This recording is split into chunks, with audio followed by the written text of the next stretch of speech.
السلام عليكم ورحمة الله وبركاته. إن الحمد لله نحمده تعالى ونستعينه ونستغفره ونعوذ بالله العظيم من شرور أنفسنا وسيئات أعمالنا.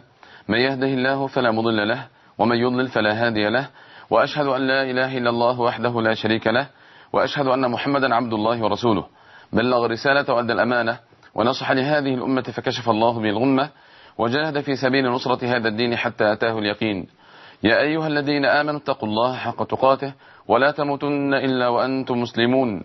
يا أيها الناس اتقوا ربكم الذي خلقكم من نفس واحدة وخلق منها زوجها وبث منهما رجالا كثيرا ونساء، واتقوا الله الذي تساءلون به والأرحام إن الله كان عليكم رقيبا. يا أيها الذين آمنوا اتقوا الله وقولوا قولا سديدا يصلح لكم أعمالكم ويغفر لكم ذنوبكم، ومن يطع الله ورسوله فقد فاز فوزا عظيما. أما بعد، فإن أصدق الحديث كلام الله تعالى، وأحسن الهدي هدي النبي محمد صلى الله عليه وعلى آله وصحبه وسلم، وشر الأمور محدثاتها وكل محدثة بدعة وكل بدعة ضلالة. ثم أما بعد، فلقاؤنا اليوم بإذن الله سبحانه وتعالى مع اسم الله المصور، ونريد أن نتعرف على هذا الاسم الكريم من خلال بيان أدلته في كتاب الله وفي سنة رسوله صلى الله عليه وسلم، وبيان معناه والفرق بينه وبين الخالق والبارئ، وكذلك التعرف على آثاره في هذا الكون. كما نريد التعرف على كيفية بطلان نظرية داروين وما يقوله طائفة الرائليون من خلال هذا الاسم الكريم اسم الله المصور. ثم نبين إن شاء الله عز وجل أثر هذا الاسم في حياة المؤمن وحظ المؤمن من اسم الله المصور. هذه المعاني كلها إن شاء الله عز وجل سنحاول بعون الله وتوفيقه أن نتحدث عنها ما استطعنا إلى ذلك سبيلا. فابتداء نقول إنه قد ورد هذا الاسم في آية واحدة، وهي آية سورة الحشر. قال الله سبحانه وتعالى: هو الله الخالق البارئ المصور له الأسماء الحسنى يسبح له ما في السماوات والأرض وهو العزيز الحكيم. لقد أخبر الله سبحانه وتعالى في كتابه غير مرة أنه هو الذي يصور الإنسان، وأنه هو الذي أحسن صوره، وأنه يصوره كما شاء وكيفما شاء. قال الله سبحانه وتعالى في سورة آل عمران: إن الله لا يخفى عليه شيء في الأرض ولا في السماء، هو الذي يصوركم في الأرحام كيف يشاء. وقال الله سبحانه وتعالى: يا أيها الإنسان ما غرك بربك الكريم الذي خلقك فسواك فعدلك في أي صورة ما شاء ركبك. ولقد أخبر سبحانه وتعالى أن مرحلة التصوير مرحلة تتم بعد الخلق، فقال في سورة الأعراف: ولقد خلقناكم ثم صورناكم ثم قلنا للملائكة اسجدوا لآدم فسجدوا إلا إبليس لم يكن من الساجدين. وأخبر سبحانه وتعالى أنه أحسن كل شيء خلقه وأحسن صورة الإنسان، الذي أحسن كل شيء خلقه وبدأ خلق الإنسان من طين. قال سبحانه وتعالى: وصوركم فأحسن صوركم ورزقكم من الطيبات. وقال سبحانه وتعالى في سورة التغابن: خلق السماوات والأرض بالحق وصوركم فأحسن صوركم وإليه المصير. فهذه الآيات كلها تبين صفة التصوير لله سبحانه وتعالى، وأن هذا الفعل ثابت في حق الله سبحانه وتعالى، وإن لم يرد اسم الله المصور إلا في آية واحدة.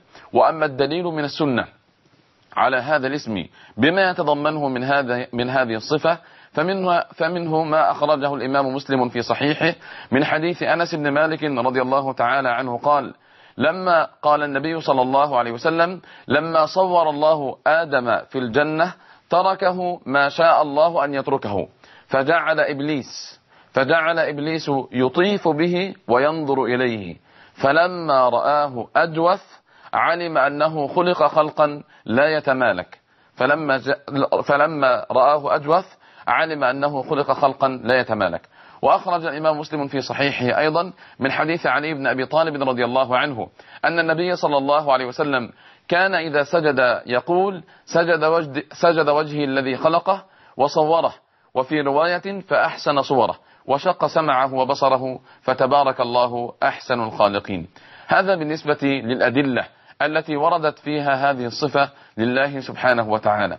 وأما معنى اسم الله المصور فإن أصل المصور في اللغة من صور الشيء إذا فصله وميزه عن غيره.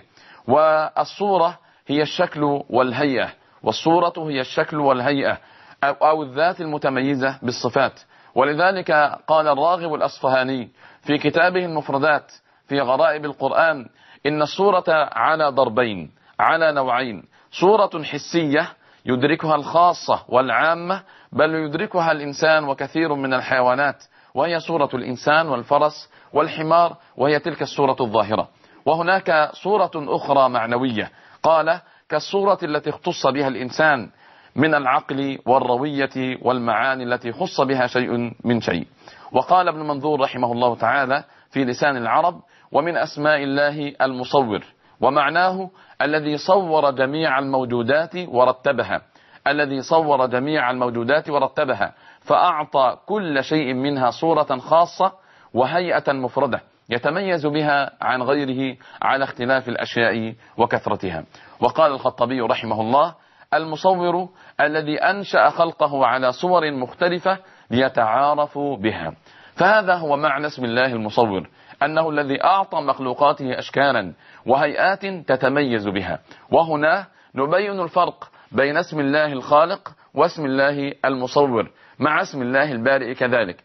فإنه كما قلنا قبل ذلك إن هذه الأسماء الثلاثة لو جاء كل اسم من هذه الأسماء في نص منفصل لتضمن الاسمين الآخرين، فلا يمكن أن يحدث التصوير مثلا إلا وهناك خلق وهناك برء كما بينا قبل ذلك، لكن هناك فرقا دقيقا بين الخلق والبرء والتصوير. فالخالق سبحانه وتعالى هو الذي قدر جميع الأشياء، والبارئ هو الذي أوجدها وأخرجها من التقدير ومن العدم إلى الوجود. وأما المصور فهو الذي أعطى الأشياء هيئتها وأشكالها التي تتناسب معها. وهذا هو الفرق بين الخالق والبارئ والمصور.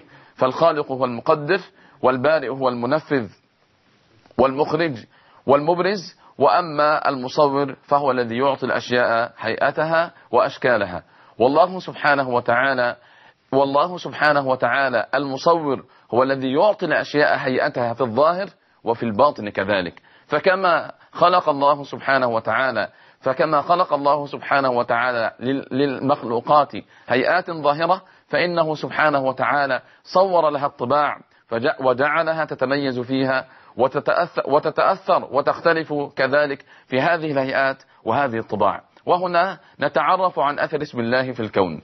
إن الله سبحانه وتعالى المصور هو الذي خلق المخلوقات وصورها وجعل لكل مخلوق منها صورة. فصورة الإنسان تختلف عن صورة الجمل، تختلف عن صورة الحصان، تختلف عن صورة القرد. دعك من الذي يقول إن الإنسان كان أصله قرد، ويقول إن صورة الإنسان تتشابه مع صورة القرد، فليتحدث عن أصله هو إن كان يريد ذلك. لكن أصل الإنسان بصفة عامة ليس قردا، وهذا الكلام غير صحيح كما سنبينه إن شاء الله عز وجل. إن الذي نريد أن نلفت النظر إليه أن الإنسان لا يتشابه مع أخيه الإنسان، مع أن أصل تكوين الوجه من الفم والأنف والعينين والأذن والوجه بصورة عامة يتشابه في تركيبته الأصلية، لكن مع ذلك لا ترى وجها يشابه وجها، لا ترى وجها يشابه وجها، فترى هذه الصور مختلفة، وكل إنسان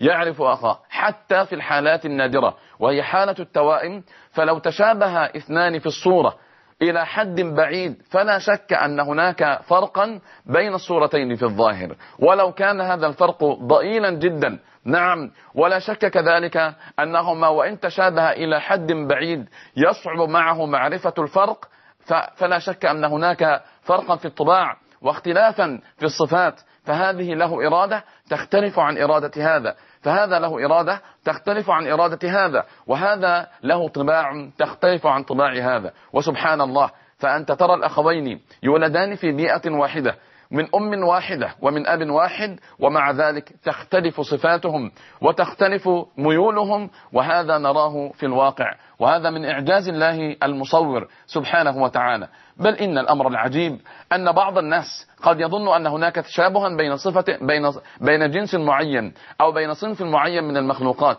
لكنه إذا دقق وحقق سيجد أن هذا تشابه غير متطابق كما يظن. فنحن مثلا إذا رأينا طائفة الحصان نظن أن كل الأحصنة يتشابه بعضها مع بعض، وهذا غير صحيح. ولذلك يعرف كل فرد من أفراد هذه الفصيلة أو من هذا الجنس أو من هذا النوع، يعرف أخاه ويعرف من يمت له بصلة ومن ليس كذلك.